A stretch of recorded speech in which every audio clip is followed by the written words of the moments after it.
Hello and welcome to Superscreen Flagship News, broadcasting to you live from the city of Lagos State, Nigeria. I am Olamide Onka. Many thanks for joining us. The governor-elect of Ekiti State, Kayode Fayemi, has promised the people of the state a better fortune, even as some indigenes expressed dissatisfaction over the outcome of the poll.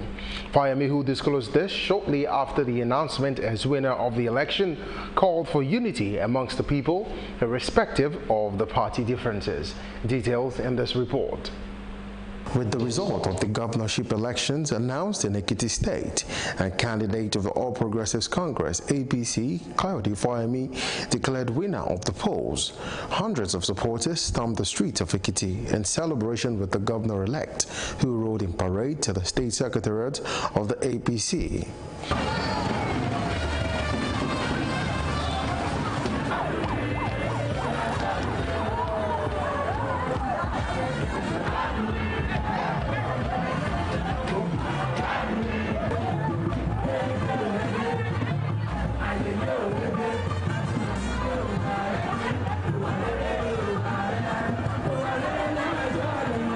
Upon arrival at the state secretariat, a large chunk of party faithfuls were also on ground to greet Kayode Fayemi with a loud cheer of approval.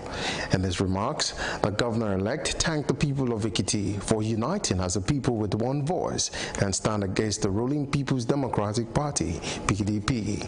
Today's victory is to the resilient people of Ekiti State, whose brightness and hope never dimmed in the face of untold hardship of indignity under the PDP leadership which ruled them like a conquered people. As a survival strategy, people were forced to hail them on the streets, all in a bid to survive. They brandished this as a mark of approval, validation and popularity with our people. Educated, this is not just a day of our victory through the ballot. This is indeed the day of the liberation of Ekiti land. Our collective rescue mission and the audacious dream to reclaim our land and restore our values have attained a new height on the journey to full realization. Fayemi also lauded INEC, the Nigeria Police, and other bodies who contributed to the successful conduct of the election. I also thank all government entities that participated in the process in one way or the other, especially the INEC and our security agencies for upholding their neutrality and professionalism in the discharge of their respective mandates. Likewise, I thank all civil society actors, the international community, our traditional institutions, religious organizations, trade and labor organizations, and the media for their activities, which have in no small measure contributed to the success of the election. Lastly, let me thank our president, my own party leader, President Muhammadu Buhari, and the leadership of our party at all levels for the support in bringing Ekiti back to the progressive fold. Meanwhile, some citizens voiced their disapproval to the result of the election, claiming the APC influenced the election with what they called federal power. The way we vote in Ekiti, they just change the votes because they have thought before, say they will use their power for federal, and we are not happy on what they do. In my polling booth, buy and sell, or what they call it. If now APC want vote, go snap the ballot paper, and it's not good. That is not how we supposed to rule Nigeria. Result ìbò tá di òun kọ́ la gbọ́ torí PDP ló win l'Ekiti. The election result does not reflect the voice of the people. I am sure the People's Democratic Party, PDP, is the rightful winner, but APC was announced winner because they used their federal power. Wọ́n dẹ̀ ti sọ ṣùgbọ́n mo mọ̀ pé Ọlọ́run máa dájọ́. Inú mi ò dùn rárá torí mo mọ̀ pé irọ́ náà pa torí mo mọ iṣẹ́ tí a ṣe. Mo dẹ̀ mọ̀ pé Èkìtì dìbò fún Professor Olúṣọlá Ẹlẹ́ka. The coming days would prove vital in Ekiti as it will determine the next line of action for the PDP regarding the results of the poll. And now President Muhammadu Buhari has asked the National Assembly to use the NAS Open Week to address the detailed response to the issues raised at the signing ceremony of the 2018 Appropriation Bill. The President, who is represented by the Secretary to the Government of the Federation, Boss Mustafa, said a stronger and more cordial executive-legislative relationship must exist in the interest of the nation.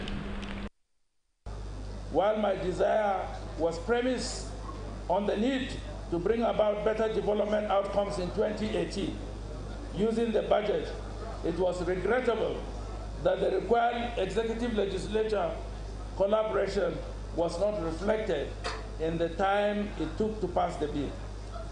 I must also mention that government has noted the detailed response to the issues raised at the signing of the 2018 Appropriation Bill. The importance of oversight activities of the legislature to ensure efficient, equitable, and judicious use of resources to bring about delivery of service by the executive cannot be overemphasized. Operationally, this involves visits by members of the relevant committees to the project sites of the MDAs under their purview, and in addition may involve holding public hearings in order to deepen understanding, appreciate the opportunities and challenges. Reacting, the Senate President, Bukola Saraki, called for collaboration to be effective between the three arms of government, and said there is a need to adhere to certain fundamental principles also in his speech. As a legislator, we are very much aware that modern democratic lawmaking requires a deliberate engagement of people, and issues that matter to people should form the core objective of Parliament.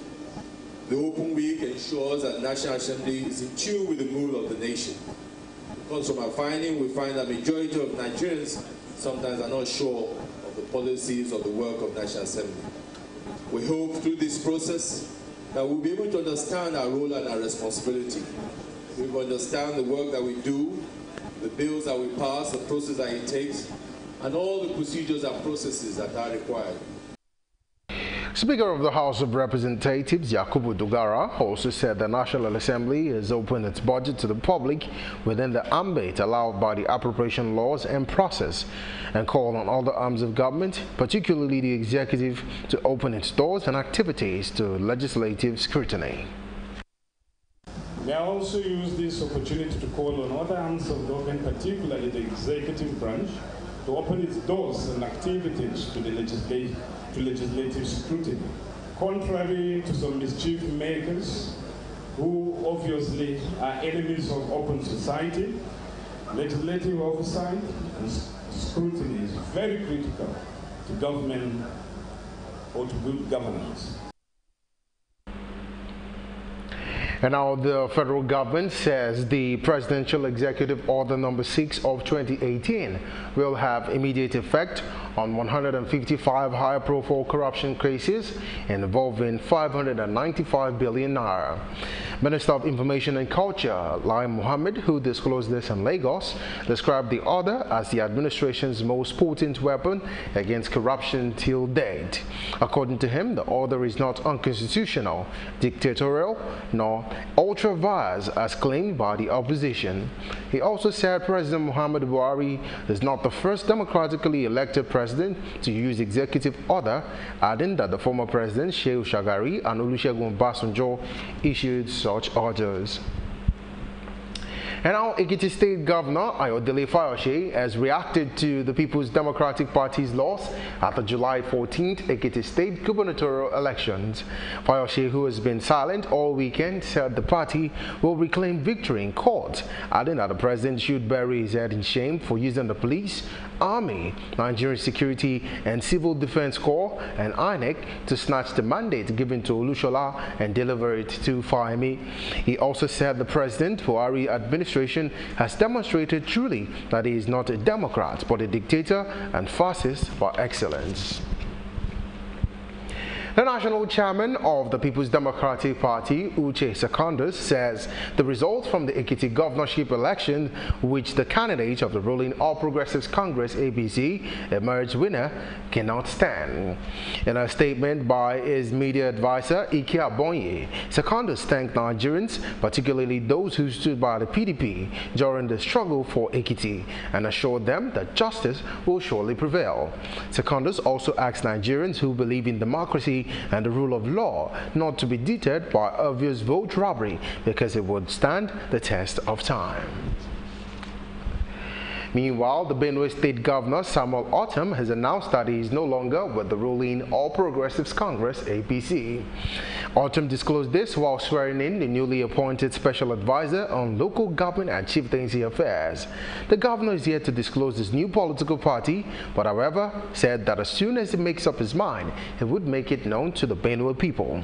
He therefore called on the people of the state to remain united and not to allow party or ethnicity cause division amongst them. The All Progressives Congress (APC) has reacted to the announcement by Benue State Governor Samuel Autumn that he is no longer with the ruling All Progressives Congress (APC). APC National Chairman Adams Oshomole disclosed this in Abuja shortly after a meeting of its National Working Committee (NWC). Oshomole said the governor had on several occasions promised that he would not leave the ruling party except it was pushed out by the party members. And the All Progressives Grand Alliance (APGA) Osun State Chapter has adopted a veteran journalist, Adetokunbo Oluwatoki, as its governorship candidate for the September 22nd election. Oluwatoki, the sole aspirant for the party's governorship ticket, was adopted during the APGA primaries in Osogbo, witnessed by officials of the Independent National Electoral Commission (INEC). In his acceptance speech, Oluwatoki thanked the members of the party for selecting him, adding that the decision was an indication that the party has no time to spend money bag for politics. In reaction, the Oyo chairman of APGA, Michael Folorunso, who represented the party's national chairman, described Oluwatoki as a vibrant individual with the needed charisma to lead the state. And our politician and human rights activist Osita Chukwu has advised the Nigerian police force to be more active in its efforts to curb crime and criminality in the country. Chukwu, who disclosed this to Superscreen's correspondent in Lagos State, said the force still has a long way to go in the fight against corruption and in the area of intelligence gathering and patrol. Police is not only for crime. By the time you do something wrong that is not obtainable of the society, that's crime. That's crime. So you go to motor park, all the motor park in the whole Lagos State are chamber, Igbo chamber, all. When you talk, go there now and do mass arrest. You will even arrest a policeman.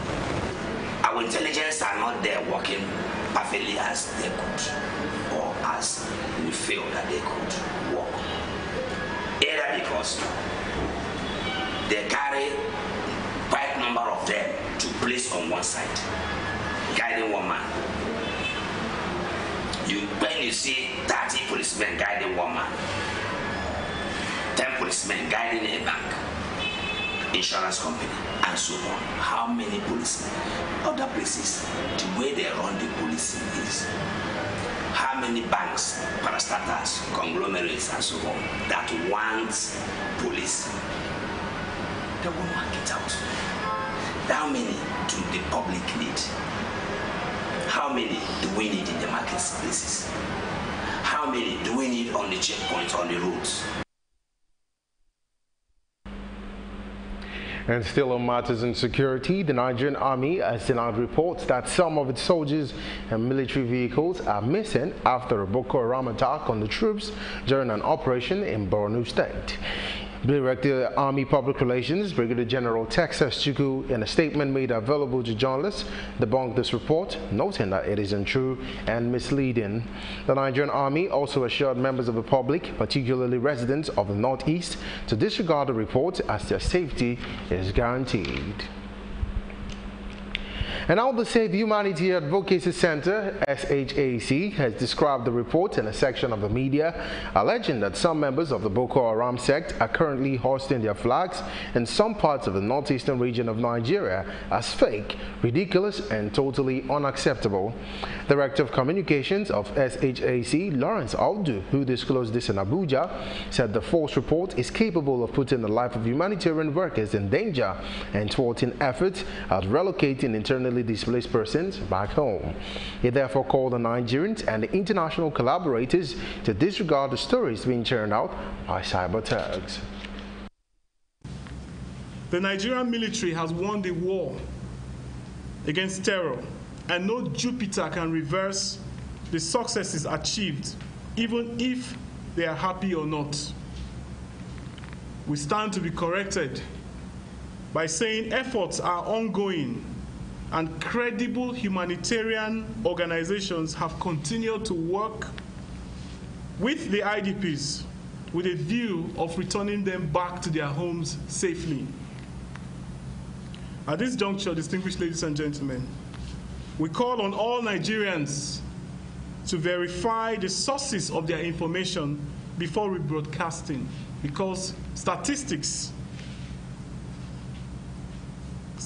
show that fake news and rumors have been largely responsible for the escalation of crises in most parts of the country. Nigerians must also be aware that one major component of terror is information flow. Terrorists like ISIS, Boko Haram, Al-Shabaab, IPOB, and the Islamic movement and their collaborators create dreadful images to instill fear, followed by hate, which travels like wildfire. And of course, negative news appeal more to the human senses. They are shared without proper verification to its authenticity. We are calling on all Nigerians to desist from such. You must verify every information that gets to you before you rebroadcast, because it has been established that this is the major cause of the escalation of many crises within the country.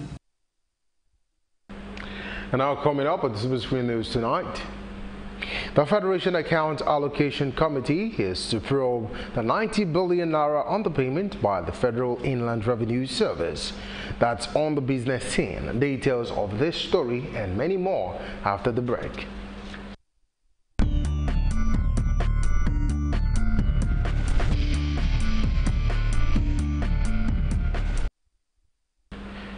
Welcome back to Superscreen Flagship News, and now for some business stories. The Federation Account Allocation Committee, FAC, has expressed readiness to probe the 90 billion naira allegedly underpaid into the Federation account by the Federal Inland Revenue Service, FIRS. Chairman, Commissioners Forum of FAC, Mahmoud Yunusa, disclosed this to journalists in Abuja. Yunusa alleged that the amount which the FIRS paid into the Federation account in May showed a decline of about 90 billion naira, adding that the committee would engage the service to investigate the reason for the underpayment. And now the management of China National Offshore Oil Corporation, CNOOC, has expressed readiness to invest additional $3 billion in its existing stakes of offshore oil and gas operations in Nigeria. Guang Yu disclosed this when he led a team of the CNOOC top executives to the corporate headquarters of the Nigerian National Petroleum Corporation, NNPC. According to him, the investment in Nigeria is the most strategic and important overseas business of the firm. In reaction, the Group Managing Director, NNPC, Maikanti Baru, who was represented by the Chief Operating Officer, Victor Adeniran, tasked CNOOC for its interest in the Nigerian oil and gas industry. And now the Minister for Power, Works and Housing, Babatunde Fashola, says the third mainland bridge in Lagos will be shut down for 3 days starting from July the 27th. Fashola, who disclosed this to journalists in Lagos, said the bridge will only be closed for 3 days, contrary to reports that it will be closed for 27 months. According to him, the 3-day closure will enable contractors access the true state of the road, after which repair works will commence by the end of the year or at the start of next year. The minister also said said the closure would have come much earlier, but the government decided to wait until schools begin to go on vacation in order to reduce the amount of traffic on the road. Still ahead tonight, the Russian President Vladimir Putin meets United States President Donald Trump